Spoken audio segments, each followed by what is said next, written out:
Hey guys, Zach here. Just wanted to take a quick moment before we started the show to tell you a little bit about our upcoming series. We will be doing a Listener's Choice series. We have 3 weeks before our end of the year top 10 rundown that we always do, and we wanted to use those 3 weeks to kind of get to know you guys, the listeners, and learn a little bit about how you got in touch with the show and what your feelings are about how we're doing so far.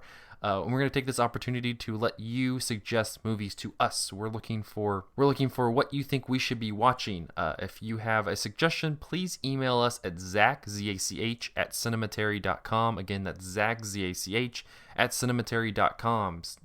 No criteria for the movies. Just give us a few suggestions. Write a quick sentence about who you are, what you do, and where you found out about the podcast. We're curious. We'll probably be shutting down suggestions on December 9th, so please submit them until then, and let's get on to the show.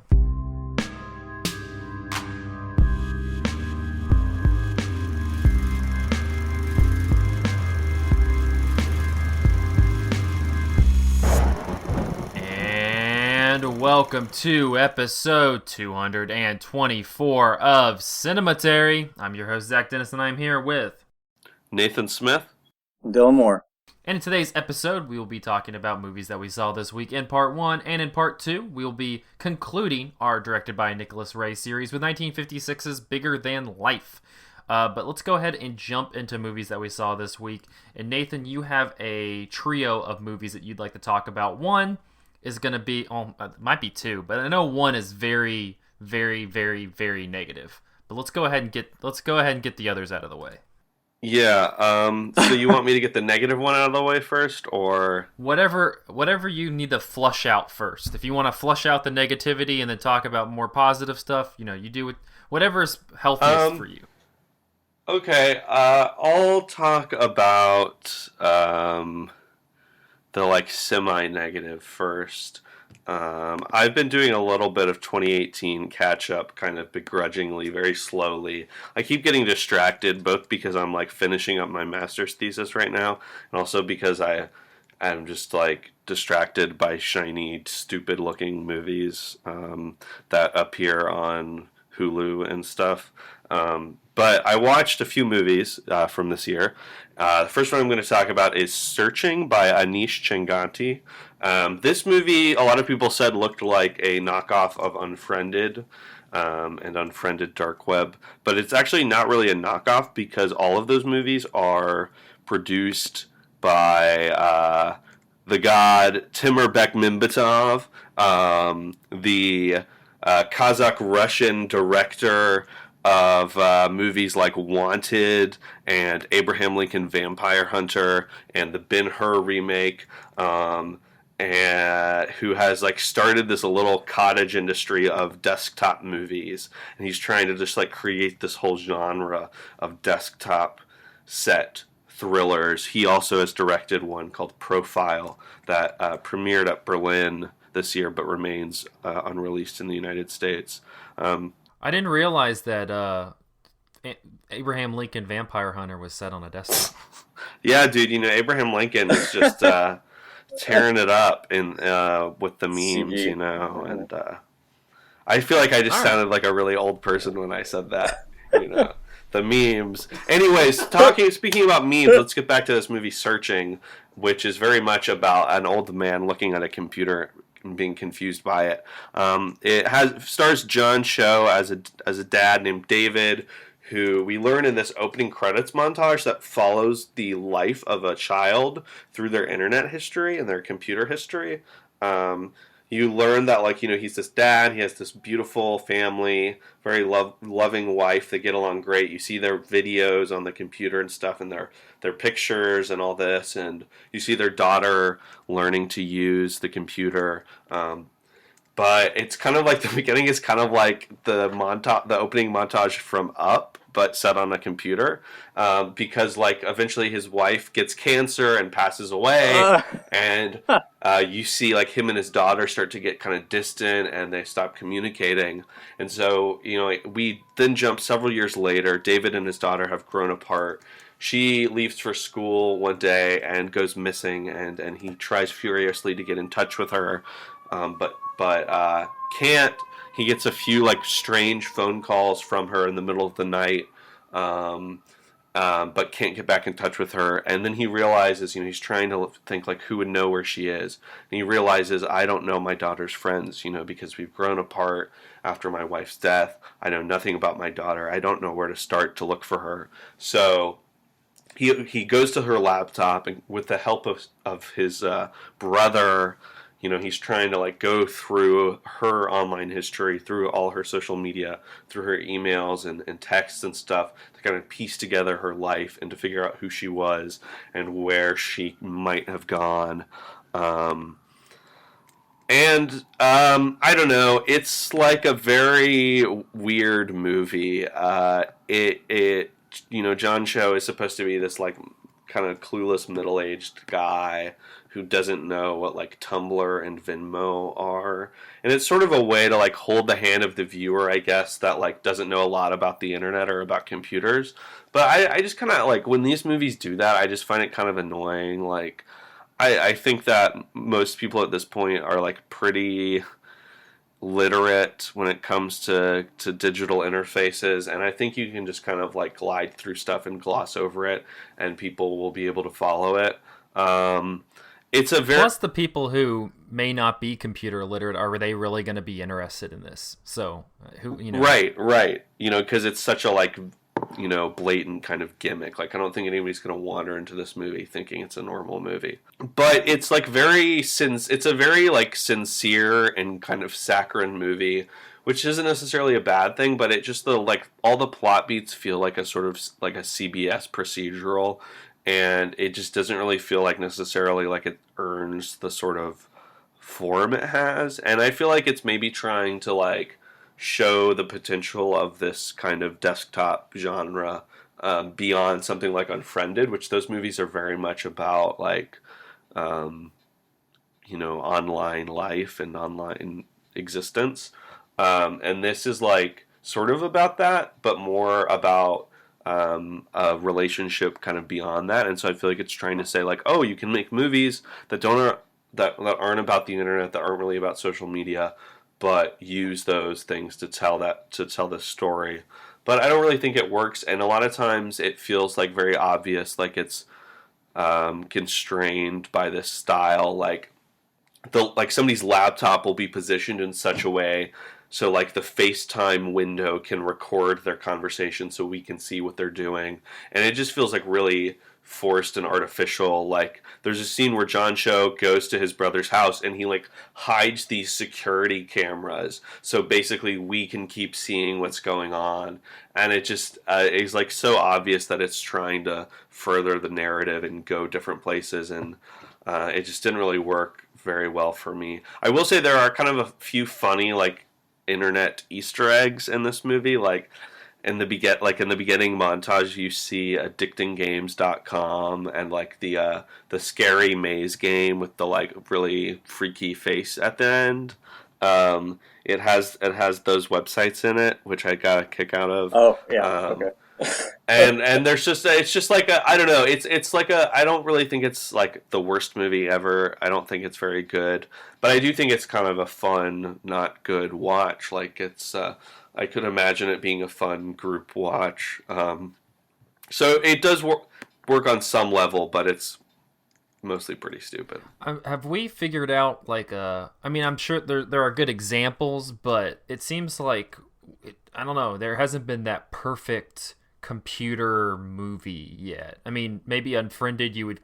I think the first Unfriended is really good, but so I mean, and to your point about it like being really gimmicky and trying to integrate it with the structure, you think at a certain point people would just take parts of it and then just put it in the rest of, quote unquote normal movie, right? As opposed to making it literally the gimmick and structure of its entire thing. Right. I do think that a movie that does that pretty well actually is the movie Cam that just came out on Netflix, which has a lot of scenes that are sort of like set on the screen, but then comes out to the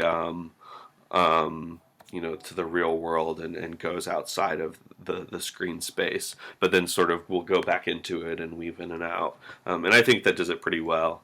But yeah, I definitely agree that it's like, I don't know, it's hard to sustain that for 90 minutes. It's like, I mean, it's basically like a kind of one take sort of gimmick. It's very hard to justify like doing that sort of showy exercise. It's just like, so I feel like this movie tries to circumvent that problem by just like having a simple or like generic story, to prove that maybe you can do something like a normal movie with it, but I don't really think it necessarily makes the case for itself very well. All right, what's next?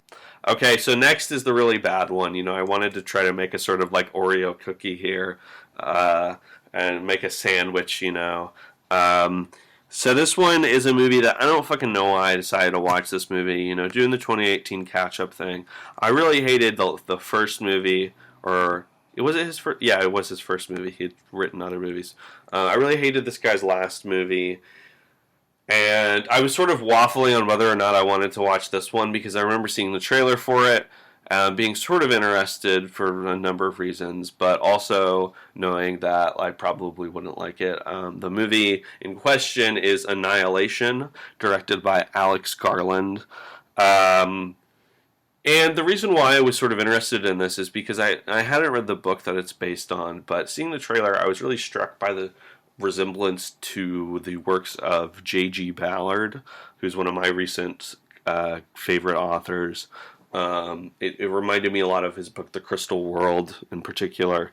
And it's sort of related to some kind of like, the movie seemed to be related to some ideas that appear actually in the thesis that I've been working on right now, which is about sort of science fiction horror, and the kind of the boundary between those genres.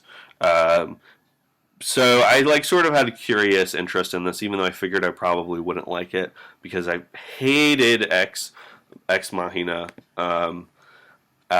which has become this now, like, I feel like one of the new sort of film school canon movies, and I just think it's so stupid. Like, Jeez. I just hate all that like Black Mirror type bullshit about artificial intelligence and like what makes us human. I just don't like it for the most part. And so watching this movie, I like put the DVD in, and I was trying to keep an open mind. And I don't know, like how it has been a long time since I've hated a movie this quickly. The moment I realized I hated it is like when Natalie Portman, like is this professor, and she's teaching this class, and it's this very obvious like capital T theme kind of lesson related to the themes of the movie, and she leaves the class and like runs into a colleague who's like trying to get her to come out to something and go on a date or whatever, and she's like, I have to like paint the bedroom, and she says it in this really weird stilted way, and just like the way that she said that line, I was instantly just like, this movie feels like very strained and very forced to me already. And then the next scene after that, it's like her painting this bedroom, crying to some like bullshit indie guitar song, and her like husband she thought was dead comes back in this scene, and it just felt like, honestly, like Gravity, the like sort of dumb melodrama that was stapled onto that movie to like compensate for its spectacle, to like make Alfonso Cuarón feel okay about just like making a movie that's pure spectacle, to put some emotion in it so we take it seriously too.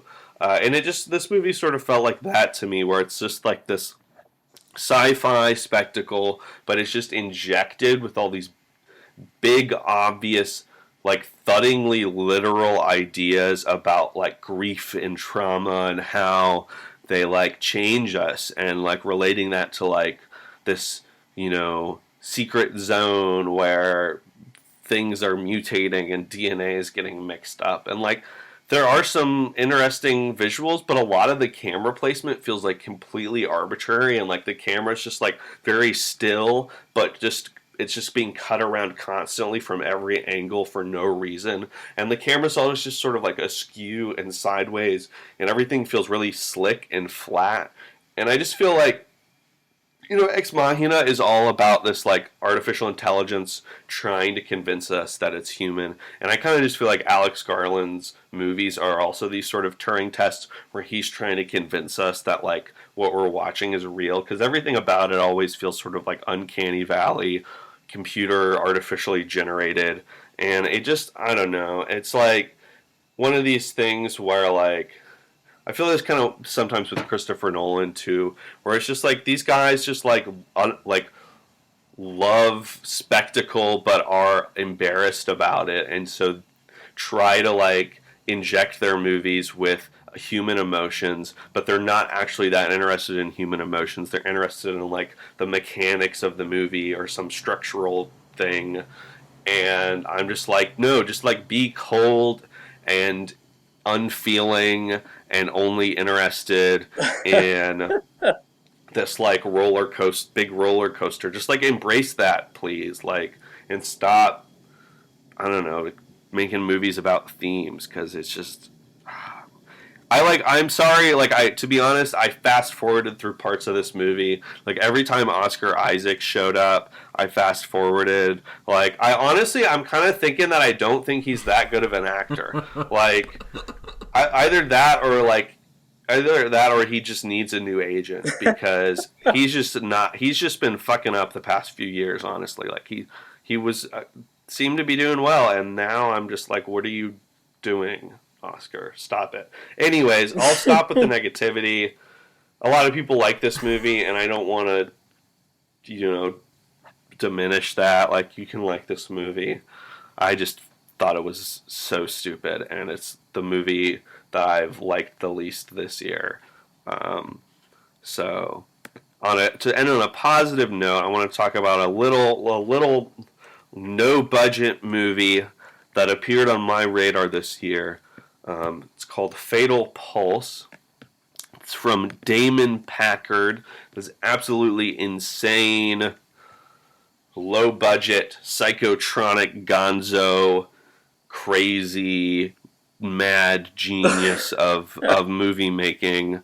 Perhaps best known for his 2003 film Reflections of Evil, which is about an obese watch salesman named Bob, who in the 1970s his sister went missing at Disneyland, and like he has been haunted by her ghost and goes back to Disneyland to try to save her, to go back in time. But it's also about like how Steven Spielberg is evil and like killed God. people, and it's also about like Attack of the Clones and like just crazy shit happening on the streets of Los Angeles. This man just like barking at dogs, and it was like it like takes a lot from movies. It like pulls clips. It's sort of doing a lot of sampling, pulling music and sound effects, having all these crazy high pitched voices. Really artificial and blown out and like gimmicky effects. And also very influenced. His movies are very influenced by like the aesthetics of movie trailers. Like he's had a few movies like Dawn of an Evil Millennium and the early 70s horror trailer, which are basically just like straight up like 20-minute extended movie trailers. He also has a great film called The Untitled Star Wars Mockumentary, which is this sort of like remix of a documentary about the making of Attack of the Clones. That's really funny. So anyways, this movie was originally entitled Untitled Yuppie Fear Thriller, and it is a sort of begins as this kind of weird riff on like 90s erotic thrillers. You see one character in the movie is constantly watching the TV, and in between like commercials for 1-900 numbers, you see all the trailers for these movies like The Hand That Rocks the Cradle and Sleeping with the Enemy. And so not even like Basic Instinct movies, like the real sort of trashy kind of bargain bin erotic thrillers, like early Julia Roberts movies, these weird, just kind of atmospheric, sort of noiry 90s finance, sector yuppie things. with shoulder pads and suits and stuff.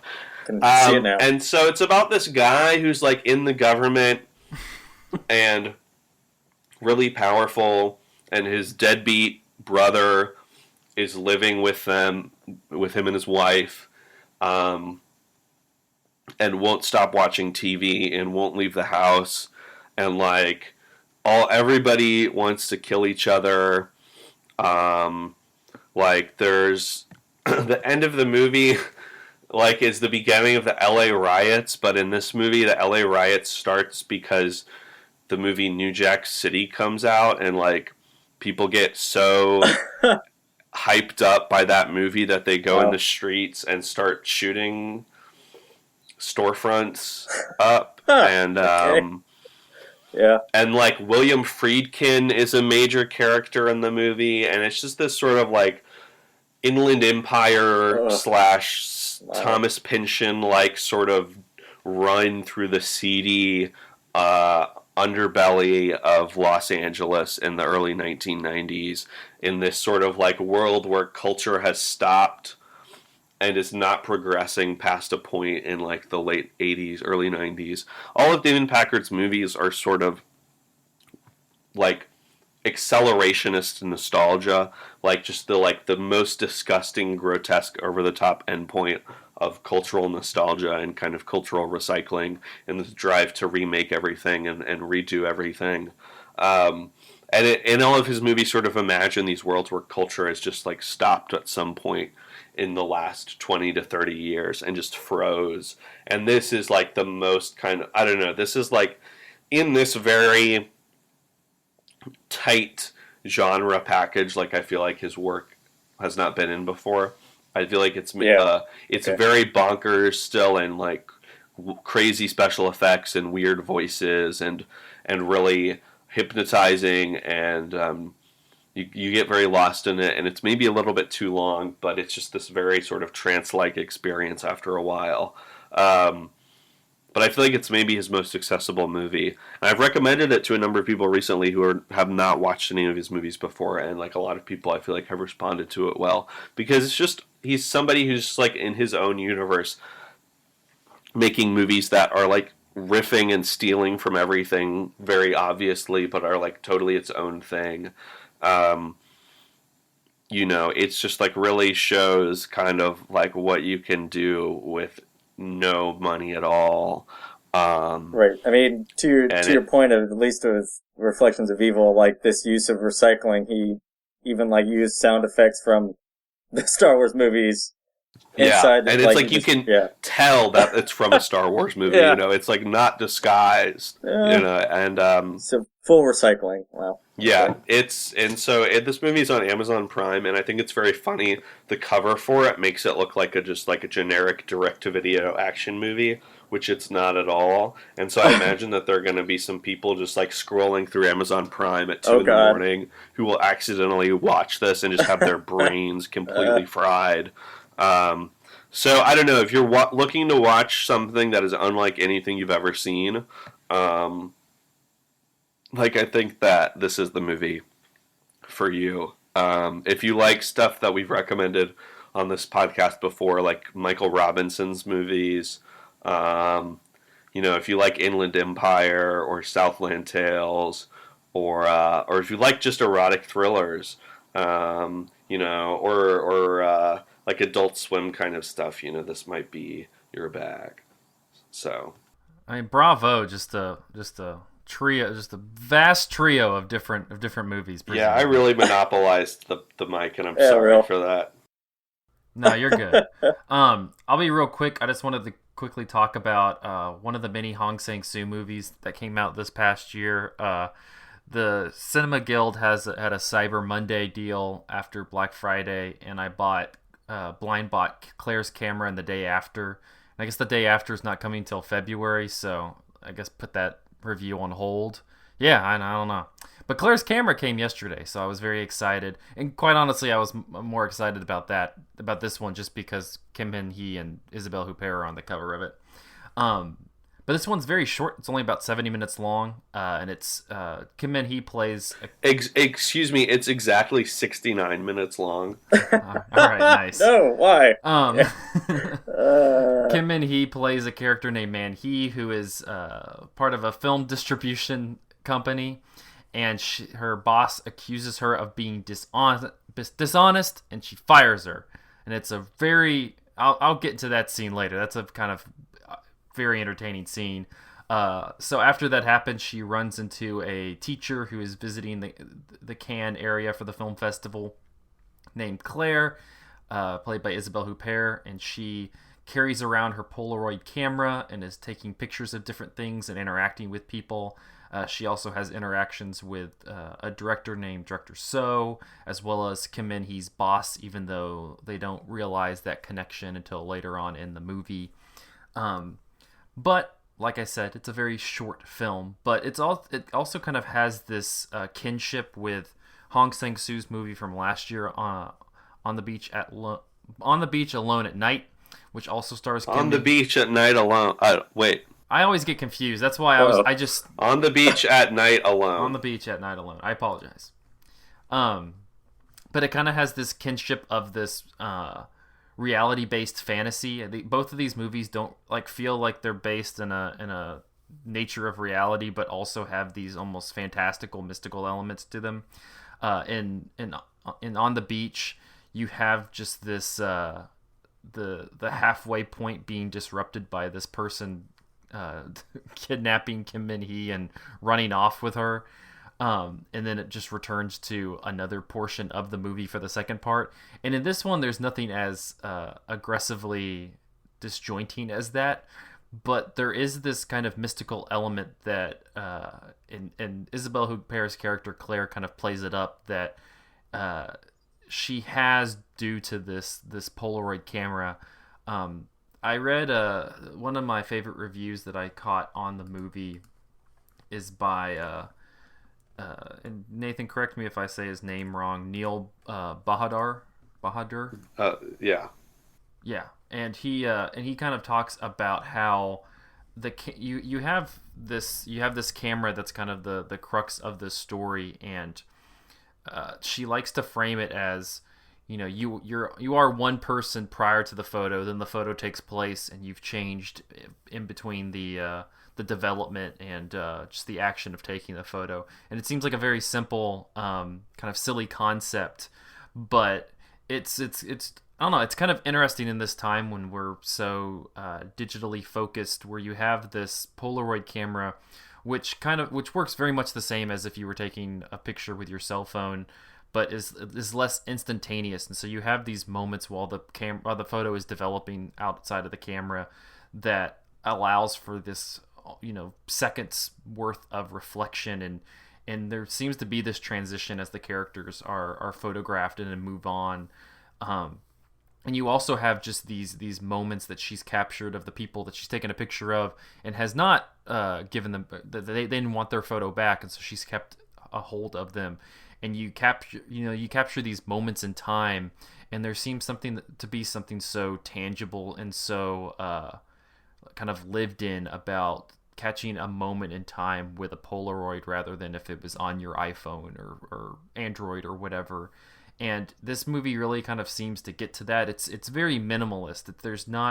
It's pretty straightforward with where it's going, and it's 69 minutes of runtime. But I really like its straightforward approach. It does have this kind of concept of you have this whole world spinning around, and because they're in Cannes and during the film festival. But at the same time, that's not really engaged in this little world that they're taking part in. Kim Min Hee and Isabelle Huppert are really just incredibly sweet together. I sent Andrew and Lydia, I think, a picture of Isabelle Huppert in her little jacket and hat, and she was adorable, and I loved her so much. It's such a warm movie.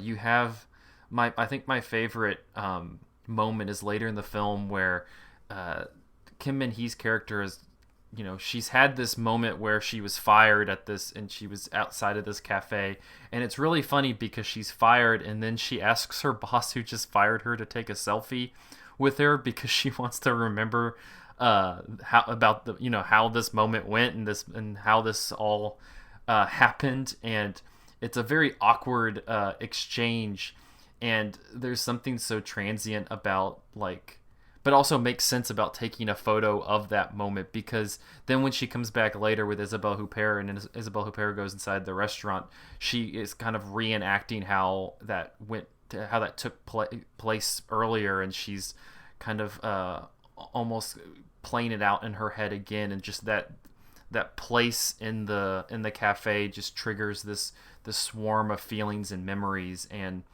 later on in the movie, the boss calls her and says she's outside her apartment and wants to talk, and she leaves Isabelle Huppert in the apartment and says that there's some apples and you can eat those, which I thought was very funny as well. But she just kind of leaves her there, and that's the last time we see Isabelle Huppert's character as Kim Min-hee and her boss walk off, and then we cut to the final scene of the movie as it ends. And I don't know, it's like it's these moments that are kind of interconnected but not interconnected, and it's just like these snapshots of different moments of emotion and unbridled feelings, and all of these different things all under caught within these Polaroid camera photos. And there was something very warm and affectionate and sweet about that. I would recommend reading Neil's review. He expands on this much more eloquently. But Claire's Camera, I really enjoyed it. Hong has, at least I haven't seen Day After yet, but I'm 2 for 3, especially on his movies so far this year. Sounds good. I just got it from the library, so looking forward to watching it then. Definitely. Dylan, you had a movie, though, you want to talk about? Yeah, I will try to make this quick just because I only... it's like 89 minutes. I caught it on YouTube as lucky. I don't know how else to watch this, but it's Max Ophuls' 1949 Reckless Moment. This is like the second movie he did in quick succession with James Mason, that and Caught. Also released in 49 earlier that year, where he came to America, leaving Germany when Hitler and Nazis were in ascendancy in the 30s, and he made his way to France and eventually jumped over to America.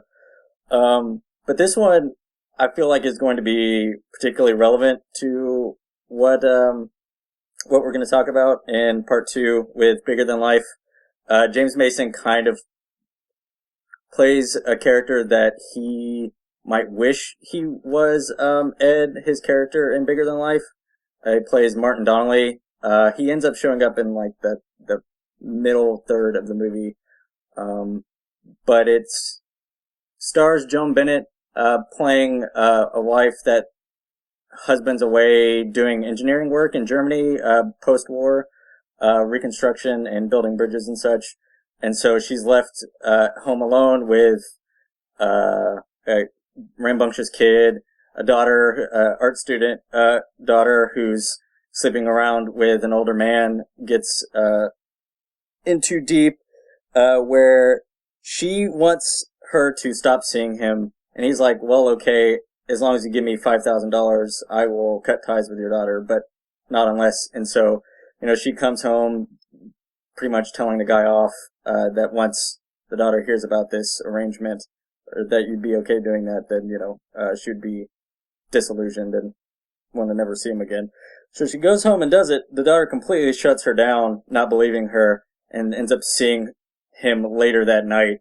But the guy still wants the money, even though, he's told the daughter that, and she freaks out and runs away from him, but he's still wanting that $5,000, thinking he can get it from the wife. And so, when in a rage, the daughter smashes his head with a flashlight, she runs away thinking that he's fine, that, she just struck him. He stumbles out of this kind of, boathouse and basically falls on an anchor, stabbing himself to death and bleeding out. And the mother wakes up early in the morning, finds out, and has to hide the body. And basically the whole movie is revolving around the fact of that guy who wanted the money wasn't the only one, that he owed debts to some gangsters and gamblers, including James Mason playing an Irish rogue, Martin Donnelly. But so they want the money, even though the original guy's dead, and they have letters saying that implicating her relationship with a guy, pointing that she probably killed him, even though it was an accident.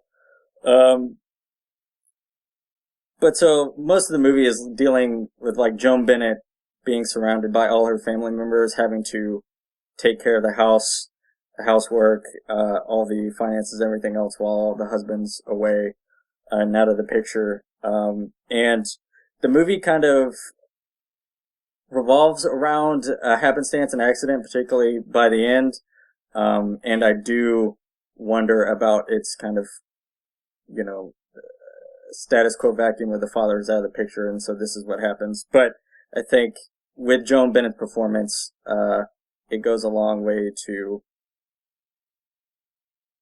sympathize with her, even though it kind of messes with it because of the love interest that, of a sorts, not, directly as a romance, but Martin Donnelly ends up feeling bad for her and wanting to help her out, even though he's trying to collect the money from her. So, but I'd recommend it. It's really fast watch. I mean, it's 82 solid minutes of melodrama. And the way Max Ophuls just like films, they're like just a suburban house, even though this is like a upper middle class family living near like a lake. But it's just can just generate energy just from being inside a house and moving around with characters. It's pretty surprising considering the one we're about to talk about almost feels constrained and claustrophobic in a way. So, but yeah. Cool. And can you watch that like streaming anywhere? I watched it on YouTube. It's a pretty okay quality. And so that's entirely free, and I think there's, subtitles on there if you want. I don't know how else to watch it. You can maybe find it to rent on YouTube also, and maybe Amazon, but other than that, I'm honestly not sure. All right. Well, we're going to take a short break. We will be back with some James Mason and Bigger Than Life after this. Hi there, Cinematary listeners. This is your favorite Filipino podcaster, Jessica Carr, with an important message during this break in the show. Cinematary would like you to know that we surprisingly do not want your money, and we don't want to place ads in the show at this time. That's not why we do this. We do it because we enjoy each other's company, and we want to bring you our pure, unadulterated opinions on the world of cinema. However, there are a few things you can do to help out the show that we would greatly appreciate. Firstly, leave us a review on iTunes, preferably a positive one, because apparently this will help increase our podcast exposure. Secondly, send us a tweet at Cinematary, or better yet, send us an email at cinematary@yahoo.com so we can hear from you guys for a change. Maybe you can tell us where the money from Fargo is stashed, or maybe you don't think In the Mood for Love is the sexiest movie you've ever seen.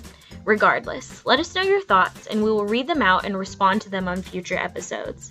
Finally, please share the show with friends and members of your family who you think really enjoy listening to us and participating in our film discussions.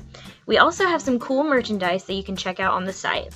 So to recap, review, send us your thoughts through Twitter and email, and share with your friends and family. We would truly appreciate it.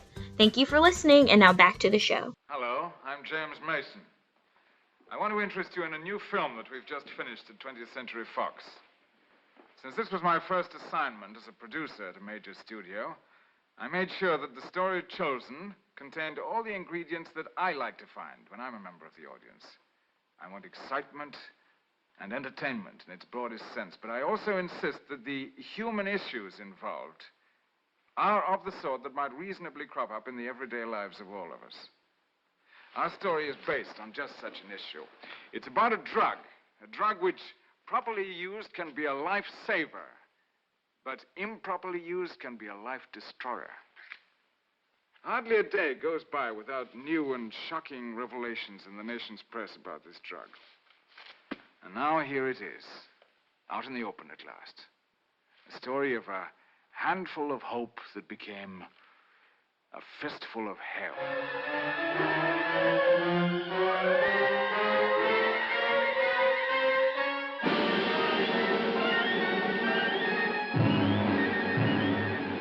And we are back with part 2 of episode 224 of Cinematary. In this part, we will be talking about 1956's Bigger Than Life to conclude our Nicholas Ray series.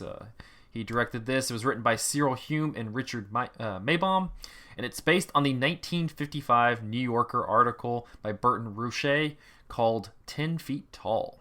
The film stars James Mason, Barbara Rush, and Walter Matthau. After schoolteacher Ed Avery faints and is hospitalized, doctors diagnose him with a fatal arterial illness and tell him he has a few months to live. Ed agrees to an experimental treatment with cortisone and makes what appears to be a miraculous recovery. However, upon his return home, his wife Lou notices severe mood swings in him. His friend and co-worker Wally also perceives the changes and discovers that Ed has been abusing the cortisone.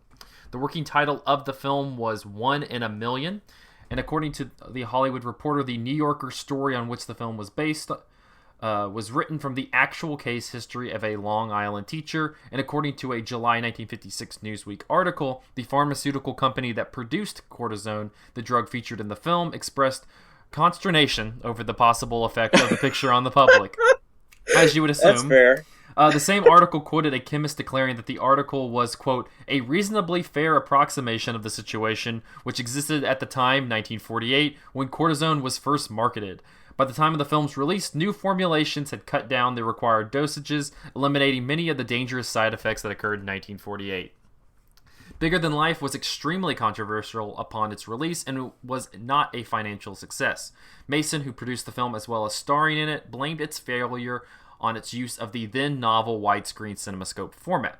However, the film was popular with critics at the influential magazine Cahiers du Cinéma. Jean-Luc Godard called it one of the 10 best American sound films. Likewise, Francois Truffaut praised the film, noting the, quote, intelligent, subtle script, the extraordinary precision of Mason's performance, and the beauty of the film's cinemascope photography. Modern critics have pointed out Ray's use of widescreen cinematography to depict the interior spaces of a family drama rather than the open vistas typically associated with the format, as well as his use of extreme close-ups and portraying the main character's psychosis and megalomania. The film is also recognized for its multi-layered examination of the American nuclear family in the Eisenhower era. While the film can be read as a straightforward expose on medical malpractice and the overuse of prescription drugs in modern American society, it has also been seen as a critique of consumerism, the male-dominated traditional family structure, and the claustrophobic conformism of suburban life. Truffaut saw Ed's drug-influenced speech to the parents of the Parent-Teacher Association as having fascist overtones. The film has also been interpreted as an examination of masculinity and leftist critique of the low salaries of public school teachers in the United States. How is Andrew not on this episode? Oh my, yeah, good question.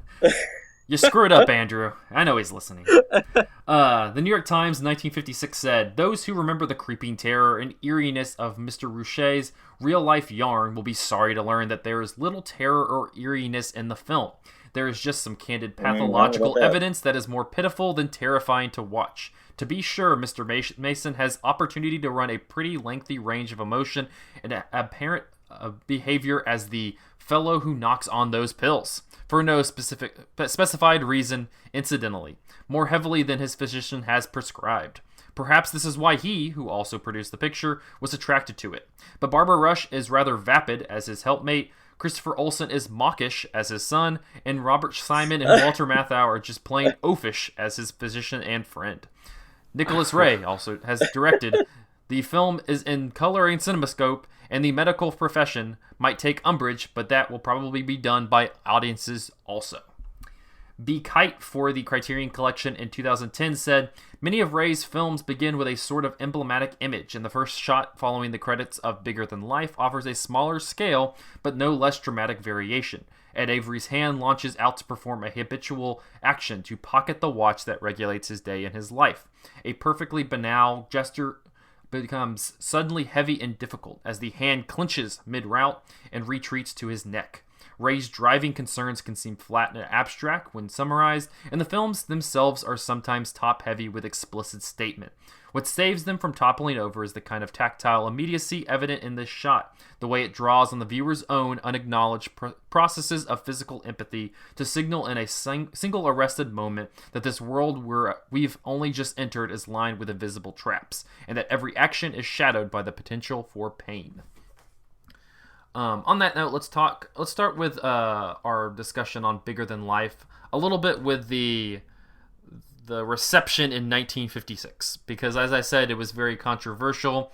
The pharmaceutical companies did not really appreciate it, and it seemed like outside of Godard and Truffaut, the modern critics did not get it. And honestly, this seems to be a trend with a lot of the movies that we've talked about so far in the series, where it seems very it seems like he's grown in more appreciation as the years gone on, but this one especially, it seems, was very much an outlier compared to the movies that we saw previously. So I guess let's kind of theorize. I mean, what do you think about this would just kind of be off-putting to the contemporary audiences of Bigger Than Life? I mean, it's a very upsetting movie, because you have all this like abuse, James Mason says such awful things about his wife, and like, oh my God. He's just so filled with hate and rage. You have all these things in this movie, like, addiction and depression and like also this just general like emphasis on the hospital and like clinical sort of regimes, and just kind of like medicine in a way that I feel like is not.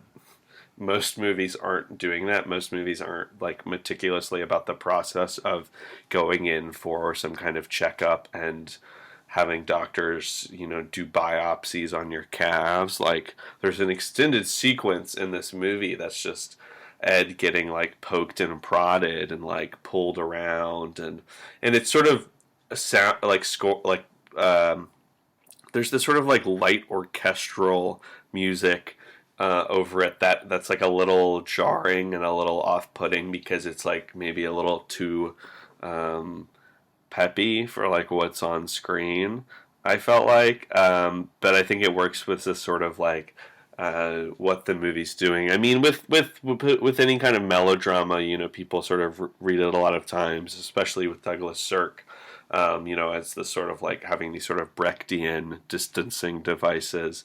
And I feel like this movie does that very much so, probably intentionally, because it's just a very off-putting and upsetting and extreme movie in a lot of ways, I felt like. Yeah, especially with the music. He does a lot with it in Rebel Without a Cause too, but there's this feeling that, if it's constantly in the background and then it finds a real deep moment of silence, that when it's just not there anymore and the music bottoms out, that some shit is really going down. So there's like a scene, particularly later on, where he's about to walk out on his family to like write some magazine articles about education that he's not paid for yet. They're just going to go on spec and quit his job. That, at a certain point, his son comes back and he sees his dirty face and tells him to wash up, and he realizes he needs to stay, under obligation for his son, and that's it. And there's like this intense silence as the kid walks up, and he's just kind of looking at him. That's just like, oh God, this is the quietest this movie's ever been, I think. And there's just something really palpable about that tension that just with the music it was able to generate, or the lack thereof in this case.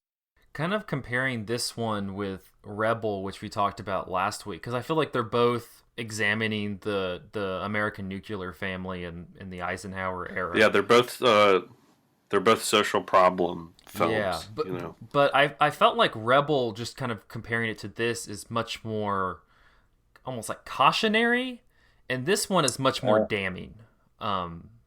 Okay. This one seems a lot more aggressively hitting the point, while that one is much more exploratory. This one feels much more like he's I don't know. He's the points that they're hitting, it seems it's very aggressive, and it like Nathan said, it's an extremely upsetting movie at many points. I mean, to me, the sequence when he's forcing the son to do the math problem and they haven't eaten for 2 hours, and the mom's just that whole sequence is just it's just difficult to watch, and it's upsetting. And I feel like they're both hitting that kind of a commentary on the nuclear family, but there's something much more damning about this vision. Well, it to me, you know, the use of the word damning, I think, is very apt, because it you know, there are these obvious religious overtones in this movie. You know, Ed is like, it becomes very clear by the end, it's like guided by his warped interpretation of the Bible. And when the movie like gets to that point where you realize that like he's contemplating killing his son, you know, because of the story about Abraham's, you know, God telling Abraham to sacrifice Isaac, and then there's that incredible line, you know, where his wife says, "But God, you know, changed his mind. He told Abraham not to kill Isaac." And then he says, "God was wrong." That amazing line. You know, it has this almost this sort of like apocalyptic feeling, kind of like almost to me like sort of Kiss Me Deadly. It also sort of reminds me a little bit of Night of the Hunter, but like written by Dostoevsky instead of James Agee or something, because it's this sort of like Superman Ubermensch, above the law, above God. But to the apocalyptic thing, it actually reminds me a lot of things that I've been reading lately for my thesis, which sort of gets into like the relationship between horror and melodrama. And there's a really interesting point made by the academic Robin Wood, author of the essay American Nightmare, which is like one of the key texts about horror film, American horror film. He sort of makes this connection between Meet Me in St. Louis, which we've talked about on the podcast before, and Night of the Living Dead, where in Meet Me in St. Louis, in that freaky Halloween sequence, you have like the young daughter like figuratively killing her parents. And then like 20 years later, 25 years later, in Night of the Living Dead, you have the young daughter like literally eating her parents and killing her parents.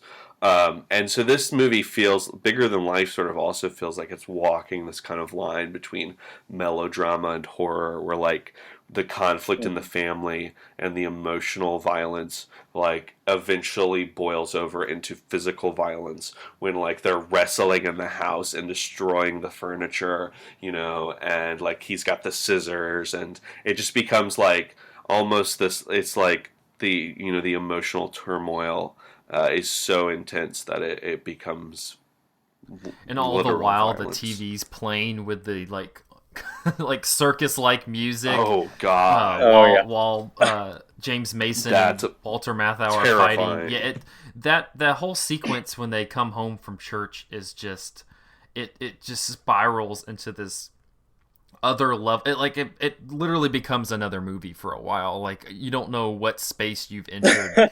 I mean, there's that. It's like 5 different movies, I feel like. It is. There's so much happening, and I say that as a compliment more than a detriment. Like there's so many different things happening. There's the scene that I mentioned in the intro, where it's him, James Mason's character, speaking with the parent teacher association in this classroom, and it almost like evokes these Hitler-esque speech where he's just shot from below, having this kind of leering presence, speaking down on these parents who have have these rotting minds and feeble idiotic children.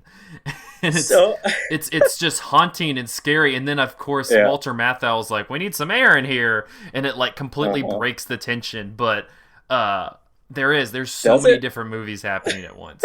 Yeah, and it's it's fascinating because he at the beginning of the movie he's kind of this more like refined, genteel, mild mannered kind of guy, and then goes through this like total complete change once he gets ill and once he gets addicted to the cortisone.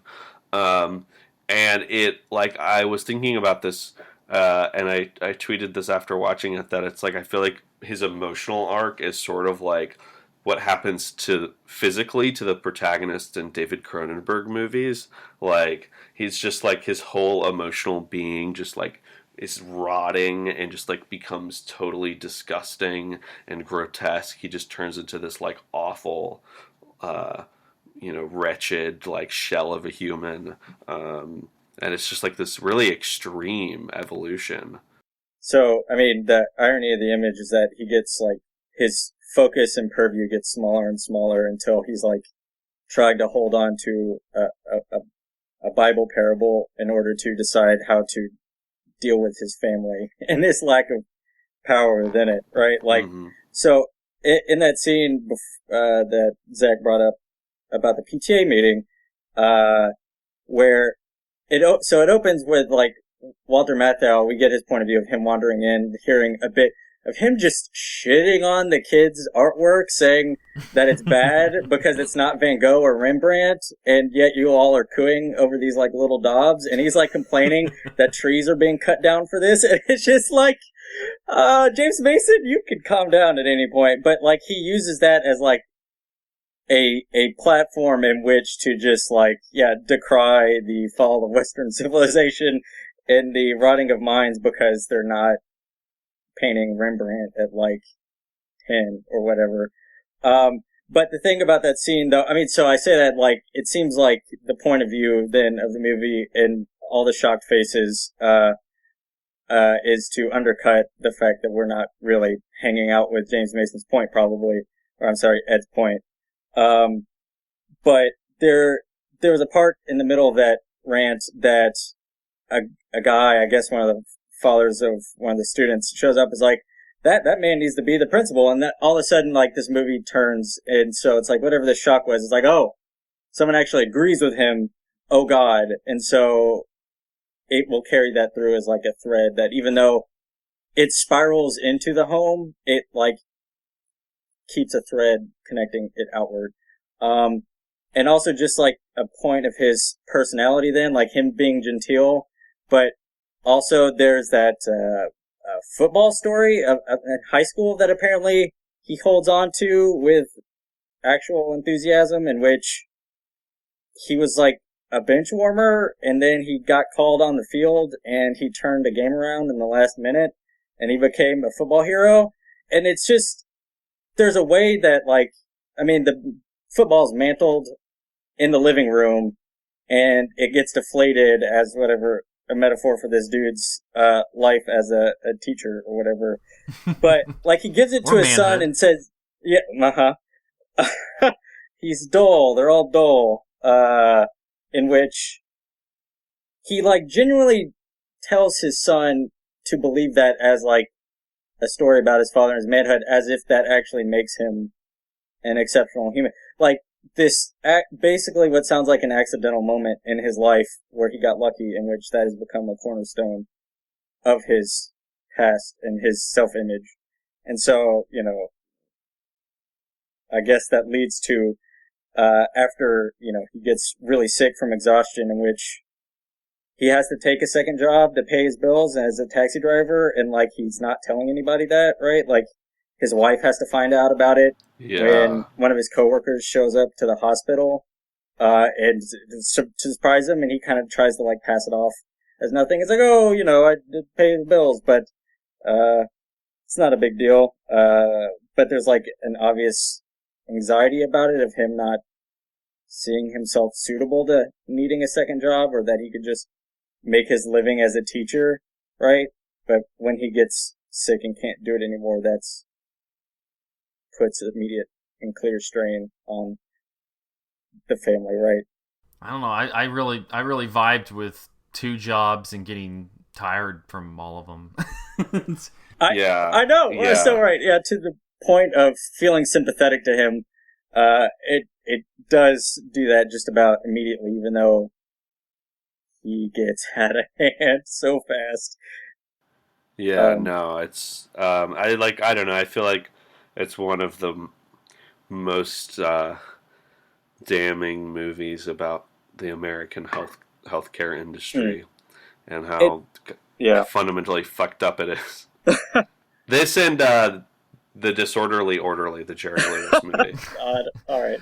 That's kind of the next point I wanted to move on to, is its portrayal of medicine and mental illness, and especially it's curious to have this kind of drug addicted character who, when he's on the drugs, is having these dangerous side effects. It just feels like a very prescient quality to have in a very opioid addicted America that is today.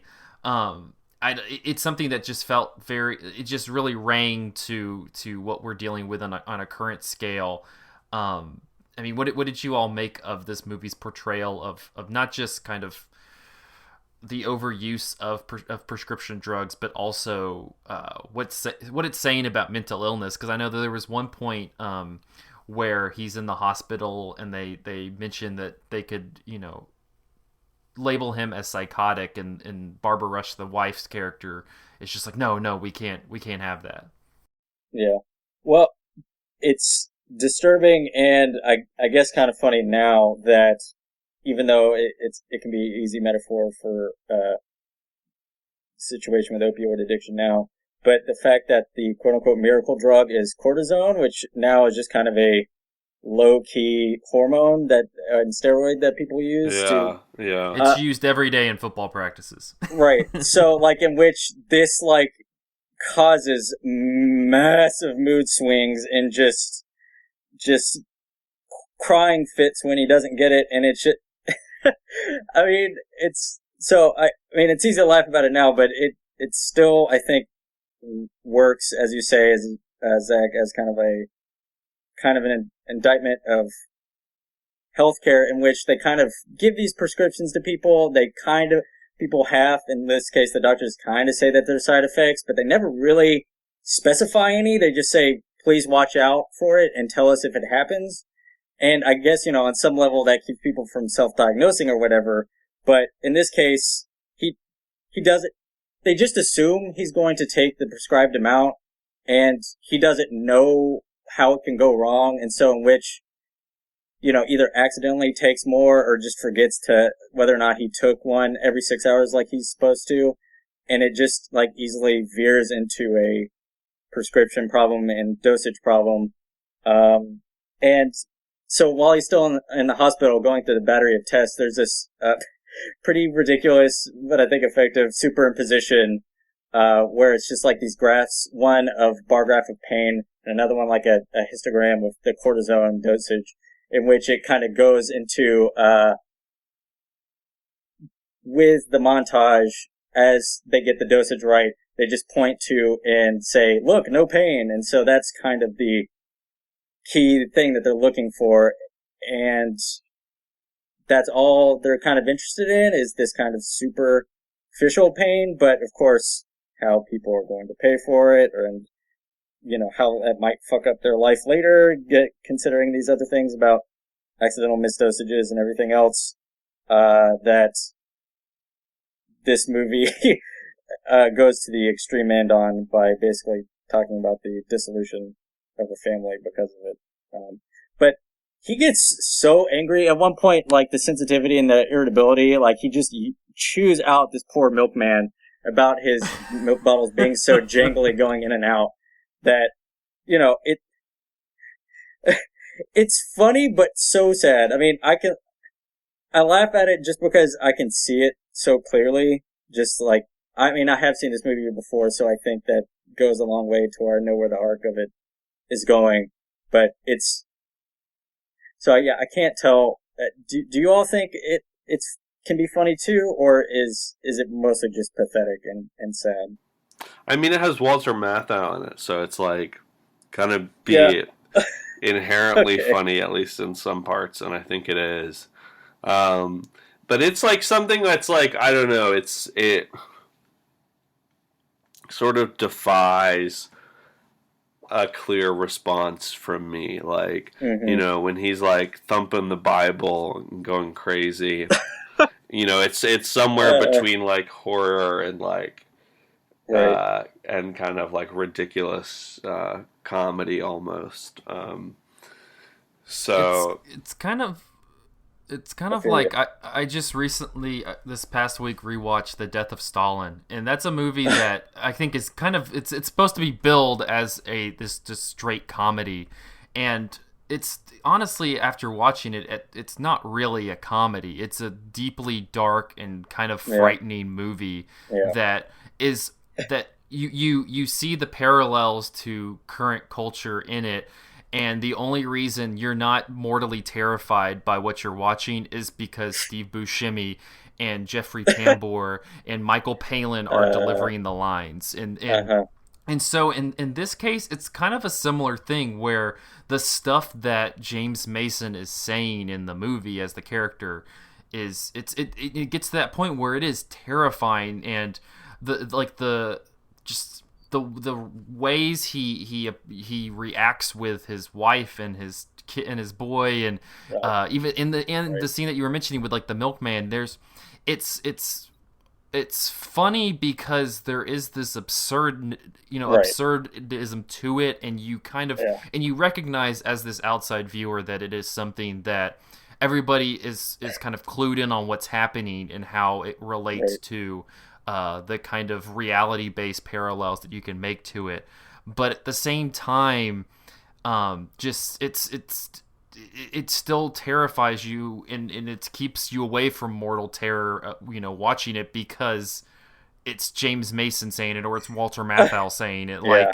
Like that's what kind of breaks it's kind of like him opening that window after that PTA speech and saying it's a little, it's a little hot in here.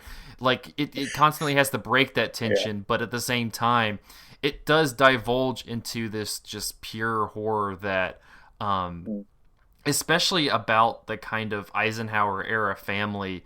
Uh, I mean, we've said it 1,000 times, but it's just no holds bar, just a damning portrayal of domesticity. I mean, I don't know if we've talked about the variety of travel pictures that We are have not layered yet. in this household. I mean, going from the Grand Canyon beside the door to, Bologna. Uh-huh. yeah, you have Bologna, you have Paris, you have Florence, you have Rome, you have all of these travel photos in this house because there's this constant push and pull between wanting to leave this domestic life and Mm. finding no enrichment in this domestic life, but being kind of suffocated in it, which I think has been something that Nicholas Ray has been covering a lot in his movies so far that we've covered in the series. But Especially the last one. exactly, and so I guess kind of working back to this concept of masculinity and domesticity in his movies. I mean, where does bigger than life rank for you? Do you feel like it kind of hits at these issues in a way that the other ones didn't, uh, or the reverse?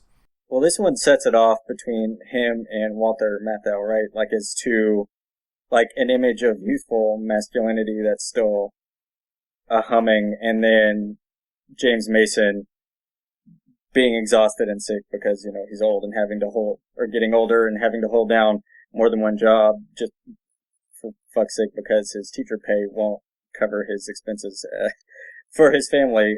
That it like puts such a strain on him. But so when, you get the football memory stardom thing and this injection of a quote unquote miracle drug in which it solves all his problems, that he can feel like he can, be him, quote unquote, himself again, right? In which he has all this energy to do everything. And it, goes into this manic moment where he's like throwing the football around in the house with his son and it's just, he's on top of the world or whatever, but then later that night after, him and his wife go to bed, he's like down in the living room just weeping because he doesn't know what's happening to him because for one, his fucking doctors will not tell him what side effects may include, including mood swings and everything else, but, maybe even more so than the other Ray movies is because, he's tackling, it brings back, Ray's usage of drinking and alcohol, I think, a lot, and a lot of the mood swings and mood stabilizers that kind of is in the periphery of his other movies, right? Because I feel like in just about all his movies that we've watched particularly, that there's been an alcoholic character, and that there's this miserableness, but there's this getting along with it, and there's a patheticness. But so, I think even the wife at one point says, you are acting like as if you were drinking, while he's, on the cortisone pills or whatever, and just being such a stark, portrait of masculinity diminished or whatever, or even better yet, how absurd it is to try to hold on to an old football memory and not admit to yourself that you're getting older, but also being stuck under the pressures of supporting a whole family on a very minuscule budget. That it's just all of these things that make it hard to hold on to this imagined reality of manhood. But for me, I was expecting to like this movie just because I like pretty much everything I've seen by Ray, but I was really blown away by it, much more than I could have anticipated. And I think one of the things about this movie that sets it apart a little bit from his other movies for me is that, to use a word, I think it's his most intersectional movie, because you sort of have this whole ecosystem of interconnected issues that are resulting in the implosion of this family. You have education, you have religion and faith, you have healthcare and physical illness and mental illness and addiction and spousal abuse and on and on and on. All of these things kind of colliding, that are all tangled up in this kind of, suburban era, in this milieu. And it's very also, frank about kind of class-based issues and issues of economics, of having to work two jobs. And so it's very frank in a way that a lot of movies in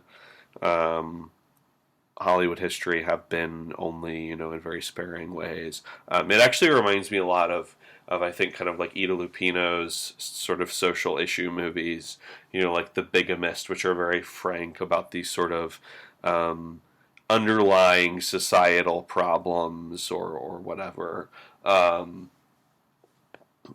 And I think that I don't know, this is just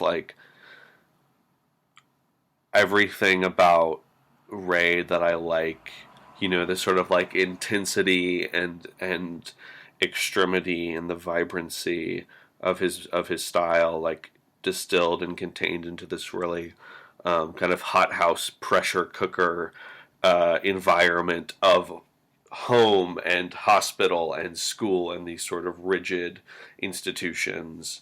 I think that, and also it's just like a lot of his movies, it's sort of rich with these privileged little moments, like when Ed is sort of flicking the lights on and off after they get home, and just these little sort of yeah, wonderful save on the bill visual things that just get stuck in my brain. So with that, and Zach, to trying to think about this, and maybe even as a compliment to Rebel Without a Cause, of what makes this damning is its focus, but also distancing of the James Mason character, as opposed to the focus of James Dean and his friends and family, just because of what age they are of these characters. James Dean being an existential teen, but there's a transition and maybe a hope of a difference of like he's still, they may all be arrested in development, which gets wrapped right back around in this movie. But he's still young, blah, blah, blah. He has a future. Well, James Mason here, as an adult, with all that goes into it, people can now immediately find blame on him that it's his fault because he's an adult now with responsibilities, and it's his fault that it's his responsibility to make it better. Even though, I think this movie toes the line then of making us sympathetic while also it being just a shit show for Ed. James Mason just nearly burning the house down, literally. I mean, to your point, Nathan, about its intersectionality then, where it's like brings all these factors that can help you dramatically show of why this is kind of all out of James Mason's hands, that then makes it not that surprising then that he's going to hold on to parables and metaphors in order to get through whatever this is that's happening to him, right? If he has nothing else to hold on to, he has to do what he can with his self-centered myths in his head in order to do it, right? And it's just, it becomes so much that I was kind of worried while rewatching Rebel Without a Cause and hearing you guys talk about it, thinking about it, of it kind of being nearly a veering back into the status quo movie because all the kids kind of want it to be the roles as they should be, where the father is heavy-handed and a man and the mother just stays quiet and, doesn't nag all the time or whatever. This completely, as a compliment then to that movie, like, deflates any worry that I had about what Nicholas Ray can do with the family or this domesticity under a lens that he's working with. I mean, to the point where even this kind of happy ending that this movie gives us, and with the doctor basically pleading with his wife to have faith, and Barbara Rush just saying, "Of course I have faith in my husband. That's why I'm by his bedside this whole time." But it just ends on this happy family unit thing, and it's just like, well, none of the problems actually got resolved. They're just kind of in a hospital now, and so it's kind of at a low moment, mood and emotionally wise. But they kind of have to go back home and do the same thing again, maybe. And also now that their staircase is broken, so they'll have to get that fixed. But boy, yeah. Any final thoughts before we wrap up? I like, Nathan, of your summary that this kind of feels like a condensation of all of the Ray's things that we've been seeing throughout this arc, right? And so I hope if people are on the fence of this because this is not a named one like Rebel Without a Cause is, that I hope they'll check it out. Yeah, I really do too. Yeah. It's just blew my mind wide open. Really jaw-dropping. Shout out to Reed for calling out this one in our suggestion box. Yeah. All right, well, I will wrap up this episode of Cinematary. You can find us on Facebook at facebook.com/cinematary, on Twitter at handle @cinematary, and on Letterboxd at letterboxd.com/cinematary, where we post all of the movies that we talked about in this episode. Next week, we will be doing a very special 3-week-long series before we do our end-of-the-year wrap-up. We've been talking about it at the beginning of the last 2 episodes, but we will be having our Listener's Choice series. We have some suggestions coming in, but please, we'll be taking them until the Sunday after this episode airs, which I believe is the 8th or the 9th or something like that.